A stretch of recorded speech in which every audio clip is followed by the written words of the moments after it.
Kennesaw State University's football community was left shocked after head coach Brian Bohannon's midseason departure. This decision came after the athletics department sent a press release stating that Bohannon had stepped down. Look, we weren't in the room with those guys. We don't know how it all went down. I would like to believe that the athletic director was on the up and up saying that he thought they had a gentleman's agreement and he was going to say that Bohannon stepped down.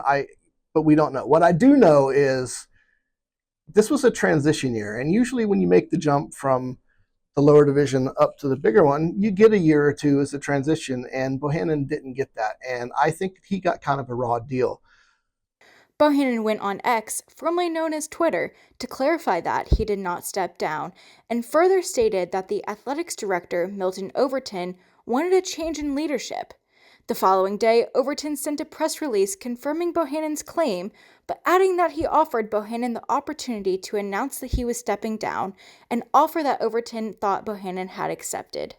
It's something that should have been made a little bit more transparent. The process should have been made more transparent because Kennesaw has a history of lack of transparent processes from my experience. An exodus of players followed Bohannon out of Kennesaw State.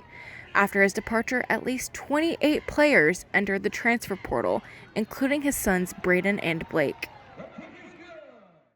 Players go to schools because they know the types of coaches that they're going to get, and those are the players that, like, those coaches recruit those players, and those players go there for that reason.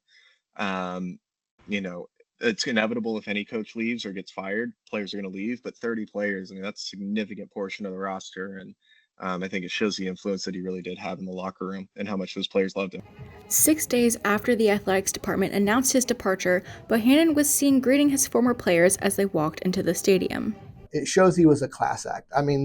This guy, Coach Bohannon, they should be building statues of him on campus. They should be monumentalizing his time there. And I know that the record was bad this year, and he got a signature win, but the record was bad. And even for the last couple of years, it hasn't been great. But I think it showed a lot of character for him to go out there and hug those kids as they were walking in, even though he wasn't their coach anymore. It also kind of tells me that his name should be in Kennesaw State football's history in a good way. Bohannon led the Owls to 3 conference titles in the Big South. His overall record at Kennesaw State was 71-36. On December 1st, it was announced that Jacksonville Jaguars running backs coach Jerry Mack will be the program's next head coach. The football season ended with a 2-10 record.